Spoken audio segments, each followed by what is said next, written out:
ಎಲ್ರಿಗೂ ನಮಸ್ಕಾರ. ಇವತ್ತಿನ ವಿಡಿಯೋದಲ್ಲಿ ನಾನು ರೆಸ್ಟೋರೆಂಟ್ ಸ್ಟೈಲಲ್ಲಿ ಮಾಡೋ ಅಂತಹ ಫಿಶ್ ತವಾ ಫ್ರೈ ಹೇಗೆ ಮಾಡೋದು ಮನೇಲಿ ಅನ್ನೋದನ್ನ ಇವತ್ತಿನ ವಿಡಿಯೋದಲ್ಲಿ ನಾನು ಹೇಳ್ಕೊಡ್ತಾ ಇದ್ದೀನಿ. ಈ ತವಾ ಫ್ರೈ ಮಾಡೋಕ್ಕೋಸ್ಕರ ನಾನು ಇಲ್ಲಿ ಕಾಟ್ಲಾ ಫಿಶ್ನ ತಗೊಂಡಿದ್ದೀನಿ. ಸೊ ಇದು ಸುಮಾರು 1 kg 200 ಗ್ರಾಮಷ್ಟು ನನಗೆ ಫಿಶ್ ಸಿಕ್ಕಿದೆ. ಒಂದು ಫಿಶ್ಶು ಈ ಥರ ನಿಮಗೆ ಸ್ಲೈಸ್ ಆಗಬೇಕು ಅಂತ ಅವ್ರಿಗೆ ಹೇಳಿದ್ರೆ ಈ ಥರ ಸ್ಲೈಸ್ ಆಗಿ ನಮಗೆ ತವಾ ಫ್ರೈ ಮಾಡೋದಕ್ಕೆ ಯಾವ ಥರ ಶೇಪ್ ಬೇಕೋ ಆ ಥರ ನಮಗೆ ಕಟ್ ಮಾಡಿಕೊಡ್ತಾರೆ. ಫಸ್ಟು ನಾನು ತಲೆ ಮತ್ತು ಬಾಲ ಏನಿದೆ ಅದನ್ನು ನಾನು ಸಾಂಬಾರು ಮಾಡೋಕ್ಕೋಸ್ಕರ ನಾನು ಎತ್ತಿಟ್ಕೊತಾ ಇದ್ದೀನಿ. ಇದನ್ನು ನಾನು ತವಾ ಫ್ರೈಗೆ ಯೂಸ್ ಮಾಡಲ್ಲ, ಯಾಕಂದರೆ ಇದರಲ್ಲಿ ನಾವು ಯಾವಾಗಲೂ ಸಾಂಬಾರು ಮಾಡಿದ್ರೆ ಸೂಪರಾಗಿರುತ್ತೆ. ಈ ಫಿಶ್ಗೆ ನೀವು ಸ್ವಲ್ಪ ಉಪ್ಪು ಹಾಕಿ ನೀವು ತೊಳ್ಕೊಬೇಕಾಗತ್ತೆ. ಸೊ ಚೆನ್ನಾಗಿ ನಾನು ಉಪ್ಪು ಹಾಕಿ ಈ ಫಿಶ್ನ ನಾನು ತೊಳ್ಕೊಂಡು ಇಟ್ಕೊಂಡಿದ್ದೀನಿ. ಇವಾಗ ಮಸಾಲೆ ಐಟಮ್ಮು ಯಾವ ಥರ ತಯಾರು ಮಾಡೋದು ಅನ್ನೋದನ್ನ ಹೇಳ್ಕೊಡ್ತೀನಿ. ಮೊದಲಿಗೆ ನಾನು ಒಂದು ಬೌಲಿಗೆ 2 ಸ್ಪೂನಷ್ಟು ಅಚ್ಚ ಖಾರದ ಪುಡಿ ಹಾಕ್ತಾಯಿದ್ದೀನಿ. ಹಾಗೆ 1.5 ಸ್ಪೂನಷ್ಟು ಧನಿಯಾ ಪುಡಿ ಹಾಕ್ತಾಯಿದ್ದೀನಿ. ನೆಕ್ಸ್ಟು ಅದಕ್ಕೆ ಗರಂ ಮಸಾಲ 1 ಸ್ಪೂನಷ್ಟು ನಾನು ಹಾಕ್ತಾಯಿದ್ದೀನಿ. ಅರ್ಧ ಸ್ಪೂನ್ ಅರಿಶಿನ ಪುಡಿ ಹಾಕ್ತಾಯಿದ್ದೀನಿ. ಹಾಗೆ 1 ಸ್ಪೂನು ಪೆಪ್ಪರ್ ಪೌಡ್ರು ಅಂದರೆ ಮೆಣಸುಕಾಳು ಪುಡಿನ ಹಾಕ್ತಾಯಿದ್ದೀನಿ. ಹಾಗೆ 1 ಸ್ಪೂನಷ್ಟು ನಾನು ಜಿಂಜರ್ ಗಾರ್ಲಿಕ್ ಪೇಸ್ಟ್ ಅಂದರೆ ಶುಂಠಿ ಬೆಳ್ಳುಳ್ಳಿ ಪೇಸ್ಟ್ನ ನಾನು ಹಾಕ್ತಾಯಿದ್ದೀನಿ.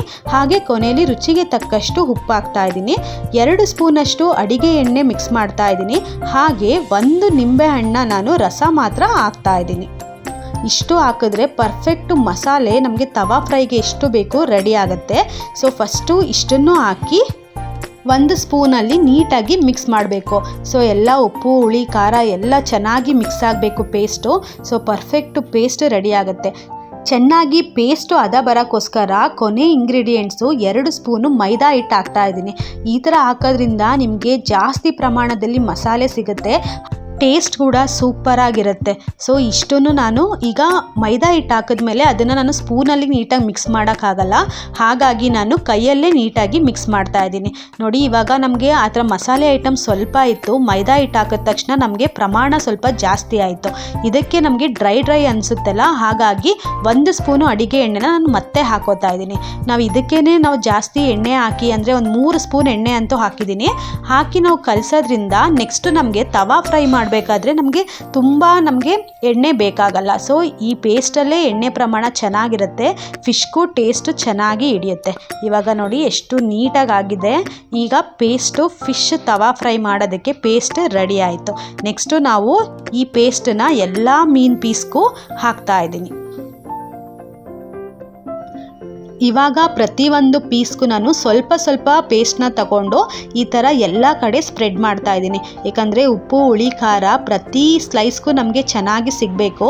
ಹಾಗಾಗಿ ನೋಡಿ ಈ ಥರ ಬ್ಯಾಕ್ ಸೈಡು ಫ್ರಂಟು 2 ಕಡೆನೂ ಪೇಸ್ಟ್ನ ಚೆನ್ನಾಗಿ ಹಚ್ಚುತ್ತಾ ಇದ್ದೀನಿ. ನೀಟಾಗಿ ಹಚ್ಚಬೇಕಾಗತ್ತೆ ಇದು, ಯಾಕಂದರೆ ಉಪ್ಪು ಖಾರ ಚೆನ್ನಾಗಿ ಹಿಡಿಬೇಕು. ಇವಾಗ ಇದೇ ಥರ ಎಲ್ಲ ಪೀಸ್ಗಳಿಗೂ ನಾನು ಪೇಸ್ಟನ್ನು ಹಚ್ಚಿ ಇಡ್ತಾ ಇದ್ದೀನಿ. ಎಲ್ಲ ಪೀಸ್ಗೂ ನಾವು ಪೇಸ್ಟ್ನ ಅಪ್ಲೈ ಮಾಡಿದ್ಮೇಲೆ ಅದನ್ನು ಒಂದು ಪಾತ್ರೆಯಲ್ಲಿ ಎಲ್ಲ ಪೀಸ್ನೂ ಹಾಕ್ಕೊಂಡು ಫ್ರೀಝರಲ್ಲಿ 1 hour 1.5 hour ಇಡಬೇಕಾಗತ್ತೆ. ಸೊ ಫ್ರೀಝರಲ್ಲಿ ಇಡೋದ್ರಿಂದ ನಮಗೆ ಉಪ್ಪು ಹುಳಿ ಖಾರ ಎಲ್ಲ ಪರ್ಫೆಕ್ಟಾಗಿ ಬೇಗ ನಮಗೆ ಸೆಟ್ ಆಗಿರುತ್ತೆ. ಇವಾಗ ನೋಡಿ 1 hour ಆದಮೇಲೆ ಉಪ್ಪು ಖಾರ ಎಲ್ಲ ನೋಡಿ ಎಷ್ಟು ಚೆನ್ನಾಗಿ ಸ್ಪ್ರೆಡ್ ಆಗಿದೆ. ಫಸ್ಟು ನಾನು ಸ್ಟವ್ ಹಚ್ಕೊತಾ ಇದ್ದೀನಿ. ಸೊ ಸ್ಟವ್ ಹಚ್ಕೊಂಡ ನಂತರ ಒಂದು ಪ್ಯಾನ್ ಇಟ್ಟು ಅದ್ರ ಮೇಲೆ 1 ಸ್ಪೂನ್ ಎಣ್ಣೆ ಹಾಕ್ತಾ ಇದ್ದೀನಿ. ಸೊ ಇವಾಗ ಇದೇ 1 ಸ್ಪೂನ್ ಎಣ್ಣೆ ಪ್ಯಾನ್ ಫುಲ್ಲು ಸ್ಪ್ರೆಡ್ ಆಗೋ ಥರ ನಾನು ಈ ಥರ ಮಾಡ್ಕೊತಾ ಇದ್ದೀನಿ. ನೋಡಿ ಗ್ರೀಸ್ ಮಾಡ್ಕೊತಾ ಇದ್ದೀನಿ ಈ ಥರ ಪ್ಯಾನಿಂದನೇ. ಈ ಥರ ಎಲ್ಲದಕ್ಕೂ ಫುಲ್ಲು ಸ್ಪ್ರೆಡ್ ಆಗಬೇಕು. ಇದರಿಂದ ನೋಡಿ 1 ಸ್ಪೂನ್ ಎಣ್ಣೆಲಿ ತವಾ ಫ್ರೈ ತುಂಬ ಚೆನ್ನಾಗಿ ಮಾಡ್ಬೋದು. ಏಕೆಂದರೆ ಮಸಾಲೆಗೂ ಕೂಡ ನಾವು ಎಣ್ಣೆ ಹಾಕಿರೋದ್ರಿಂದ ಜಾಸ್ತಿ ಎಣ್ಣೆ ಬೇಕಾಗಲ್ಲ. ಒಂಥರ ಲೋ ಡಯಟ್ ಫ್ರೈ ಅಂತ ಹೇಳ್ಬೋದು ಇದನ್ನು. ಇವಾಗ ನೋಡಿ ಎಣ್ಣೆ ಬಿಸಿ ಆದಮೇಲೆ ಫಿಶ್ಶು ಕಲಿಸ್ಕೊಂಡು ಇಟ್ಕೊಂಡಿರೋ ಪೀಸ್ ಏನಿದೆ ಸ್ಲೈಸು ಅದನ್ನು ನಾನು ಇಡ್ತಾ ಇದ್ದೀನಿ ತವಾ ಮೇಲೆ ಇಟ್ಟು ಮೇಲೆ ಒಂದು ಲಿಡ್ನ ಮುಚ್ತಾ ಇದ್ದೀನಿ. ಸೊ ಇದು ಲಿಡ್ನ ಅವಾಗವಾಗ ತೆಗೆದು ನೋಡಬೇಡಿ, ಒಂದು 3 to 4 minutes ಹಾಗೆ ಬೇಯೋ ಥರ ಬಿಡಬೇಕು.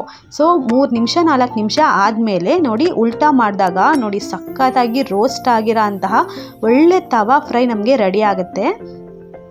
ಇವಾಗ 2 ಸೈಡು ನಾವು ಮತ್ತೆ ಇವಾಗ ಇನ್ನೊಂದು ಸೈಡ್ಗೂ ಕೂಡ ನಾವು ಹಾಗೆ ಲಿಡ್ನ ಕ್ಲೋಸ್ ಮಾಡಿ ಒಂದು 3 ನಿಮಿಷಗಳ ಕಾಲ 4 ನಿಮಿಷಗಳ ಕಾಲ ನಾವು ಬೇಯಿಸ್ಕೋಬೇಕಾಗತ್ತೆ. ತವಾ ಫ್ರೈ ಮಾಡಬೇಕಾದ್ರೆ ಯಾವಾಗಲೂ ನಾವು ಮೀಡಿಯಮ್ ಫ್ಲೇಮ್ ಅಥವಾ ಲೋ ಫ್ಲೇಮಲ್ಲಿ ಇಟ್ಕೊಂಡು ಬೇಯಿಸಬೇಕಾಗತ್ತೆ.